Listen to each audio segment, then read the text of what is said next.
हमारी जो वीडियो है, इस वीडियो में हम एक न्यूमेरिकल करने जा रहे हैं जो कि काफ़ी इंपॉर्टेंट है सीबीएसई पॉइंट ऑफ व्यू से।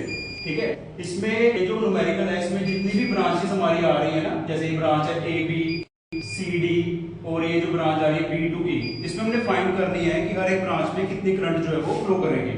अब ये जो क्वेश्चन है, ये न्यूमेरिकल है, ये किस पे बेस्ड है? किरचॉफ्स के लॉ पे। अब इस क्वेश्चन में जो हमने अप्लाई करना है, जो हमने लास्ट लेक्चर में किया था, किरचॉफ्स लॉ, थोड़ा सा रिकैपिचुलेट करते हैं, जो कि इसमें यूज होगा किरचॉफ्स का सेकंड लॉ, जिसको किरचॉफ्स वोल्टेज लॉ भी बोलते हैं। ठीक है, किरचॉफ्स सेकंड लॉ या किरचॉफ वोल्टेज लॉ जिसको बोलते हैं, उसकी इक्वेशन क्या थी सबको पता होगा, क्या? Summation of E is equal to summation of IR। और इसकी जो मेन चीजें हमारे पास थी वो क्या? इसकी साइन कन्वेंशंस। ठीक है, अब साइन कन्वेंशंस जो है इसकी वो यहीं पर करते करते हमारी रिकैपिचुलेट हो जाएंगी। तो इस क्वेश्चन को अगर तुम ध्यान से देखोगे तुम्हारा बेसिक जो है वो बिल्कुल क्लियर हो जाएगा। अब देखो, जैसे कि अगर हमारे पास दो सेल दिए हुए हैं, सेल में ये हमारा सेल का जो बड़ा वाला टर्मिनल जब भी किसी सेल में इस तरह से होगा, ये वाला, तो ये बड़ा, ये पॉजिटिव टर्मिनल होगा और ये नेगेटिव, और ये नेगेटिव टर्मिनल और ये हमारा नेगेटिव टर्मिनल। अब एक चीज लूप कंसीडर करना पड़ेगा, वो क्लॉकवाइज भी हो सकता है और एंटी क्लॉकवाइज भी हो सकता है। लेकिन एक चीज याद रखना, जो हमने लूप कंसीडर किया होगा, अगर हम क्लॉकवाइज लूप कर रहे हैं तो हमने क्लॉकवाइज के अकॉर्डिंग ही हमने चलना है। तो सबसे पहले हम एक लूप लेते हैं, यहां पर कंसीडर करते हैं loop A B E F A. Clear? एक लूप कंसीडर किया, मान लेते हैं पहले यहां से करंट आ रही है हमारे पास I1। ठीक है, ये जो सेकंड सेल है यहां से करंट आ गई I2। क्लियर है यहां तक सबको? ये जो जंक्शन है, जंक्शन आगे यहां पर दो चीजें क्या कर रही होंगी? मीट कर रही होंगी। यहां पर ये दोनों चीजें मीट करेंगी और ये I1 और I2 ऐड होकर यहां करंट फ्लो करेगी, जो किसके इक्वल होगी? I3। I3 जो होगा वो किसका सम होगा? I1 plus I2। यहां पर करंट जब पहुंचेगी I3, ये फर्दर जैसे I2 जहां से आई थी उसी सेल में फ्लो करेगी I2, और यहां पर हमारे पास करंट आ जाएगी क्या? I1। ठीक है, इसको हमने प्रॉपर्ली करंट बता देंगे कि कौन सी करंट कहां से फ्लो कर रही है। जैसे कि हमने लूप लिया A B E F A, A B E F A, that means हमने कौन सा लूप ले लिया? यहां पे एंटी क्लॉकवाइज लूप लिया। अब हमने यहां पर अप्लाई करना क्या? अप्लाई करेंगे क्या? Kirchhoff's voltage law. क्या कहता है Kirchhoff's voltage law? Summation of E is equal to summation of IR। Summation मतलब सम टोटल। कहता है कि जितने भी सेल लगे हुए हैं उनका ईएमएफ को हमने क्या करना है? ऐड करेंगे। अब यहां पर जब हम चलेंगे, ए से चलना स्टार्ट करेंगे, अब देखेंगे इस सर्किट के अंदर, इस लूप के अंदर कितने सेल आ रहे हैं। जैसे मैं देख पा रहा हूं ए बी ई एफ ए, कितने सेल आ रहे हैं? 2 सेल आ रहे हैं, 2 सेल आ रहे हैं इसमें। तो सबसे पहले जब हम यहां से चल रहे हैं, यहां पर हमारे सेल का कौन सा टर्मिनल आया?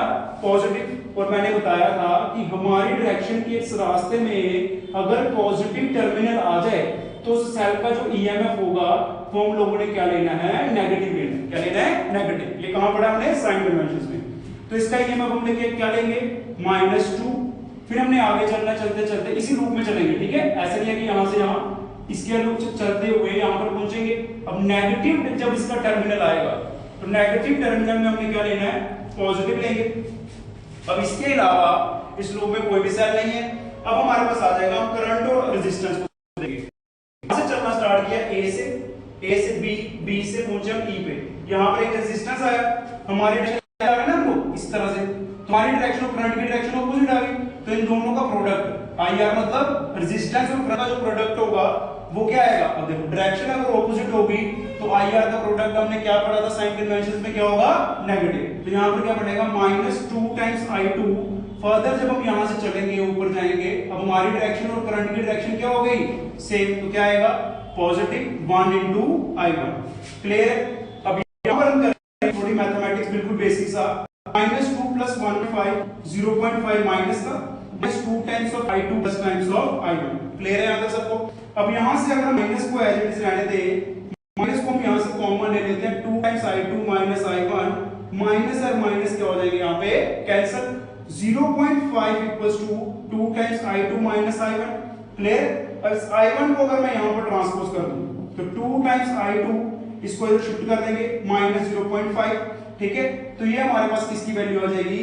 I1 की। इसको लेट कर लेते हैं इक्वेशन नंबर फर्स्ट। क्लियर है आपको? अब देखो यहां पर हमारे पास एक इक्वेशन बन गई। दोबारा से हम लूप कंसीडर करेंगे, अगेन कंसीडर लूप।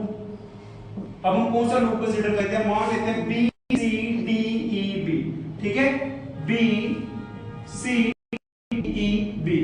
तो क्या इक्वेशन आएगी, summation E is equal to summation, दोबारा से हमने क्या अप्लाई कर दिया, किरचॉफ्स वोल्टेज लॉ। यहां से हम चल रहे हैं, हमारे लूप में ए की सेल आ रहा है, तो ए की सेल का जब हमने एंटी क्लॉक हमारी डायरेक्शन और सेल की डायरेक्शन में कौन सा टर्मिनल आया, तो ईएमएफ क्या लेंगे हम लोग, ईएमएफ लेंगे पॉजिटिव। तो यहां पर आ गया +2 इक्वल्स टू, इसके अलावा कोई वैल्यू नहीं है। फिर दोबारा से हम देखेंगे आईआर को, यहां से हमने चलना स्टार्ट किया, यहां पहुंचे, देखो हम ऐसे जा रहे हैं ना, हमारी डायरेक्शन और करंट की डायरेक्शन क्या आ गई, ऑपोजिट। तो इन दोनों का जो प्रोडक्ट होगा, सॉरी सेम आ गया डायरेक्शन, तो दोनों का जो प्रोडक्ट होगा वो क्या होगा, positive, 5 times of I3।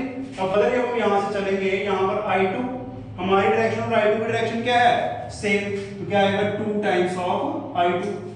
Clear है यहां तक। अब यहां पर ध्यान दो, यहां पर I3 है और यहां पर I1 और I2 है, मतलब हमने I3 को चेंज करना पड़ेगा। I3 किसका सम है, बट हमें पता है I3 किसके इक्वल आएगा, I1 प्लस I2।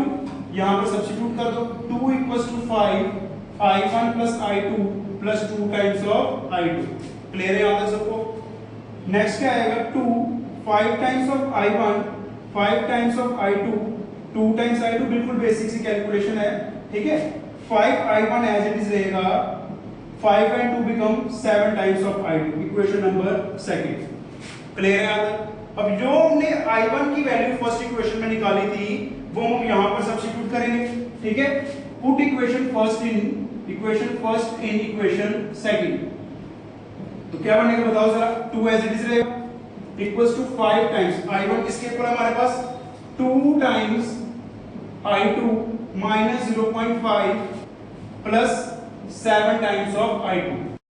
क्लियर है यहां तक। अब ये यहां पर हमारे पास क्या आएगा, इसका तो solve 2 equals to 5 10 I2 5 to 5 25 और 8 डेसिमल के बाद पॉइंट आ रहा है, तो यहां पर क्या बन जाएगा 2.5 and plus 7 times of I2।